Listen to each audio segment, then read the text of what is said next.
সৌদিরা দেখো রোজার মাস আসলে তাদের যত ধরনের কাজকর্ম কিভাবে বজায় রাখে। এই যে দেখো একটা মেশিনের শব্দ হইতাছে, মেশিনের শব্দটার কারণে আমি আজকে সারাটা দিন ভিডিও দিয়ে একটা বানাইতে পারি নাই। এই সৌদিরা কি করব, সারাটা বছর বড়াই বয়ে থাকবো, মাস ভরা বয়ে থাকবো, এই রোজার মাস আইতে থাকবো, সারাটা রাত একেবারে মনে করো যে ইফতার খাওয়ার পর থেকে যে কাজে লাগাইবো, একদম মনে করো যে সেইরি খাওয়ার আগে। এই আমার বাংলাদেশে তো কাল দিনের বেলা কাজ করে, সৌদি আরবে কিন্তু দিনের বেলা কাজ করে না। এই রোজার মাসে কি করে, সকাল দিক দিয়ে কিছুক্ষণ কাজ করব, তারপরে আবার কি করে ওই ইফতার টিফতার কইরা পরেতে আবার একেবারে মনে করো সেই রাগ পর্যন্তই বাসা বাড়ির ভিতরে কাজকর্ম করাইবো। আর সৌদিরা তো মনে করো যে এখন কি বলবো, যে প্রতি বছরের জিনিসপত্র প্রতি বছরই মনে করো ঘর থেকে খুইলা নিয়ে আইরা ফালাইয়া পরতে আবার নতুন নতুনভাবে লাগাইবো।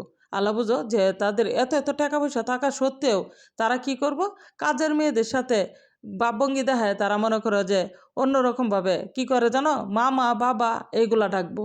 মামা তোমার কাম ভালো, এই কাম ভালো, সেই কাম ভালো, অস্ট্রেলে তাদেরকে এটা করে খাওয়ানোর জন্য সেটা করে খাওয়ানোর জন্য।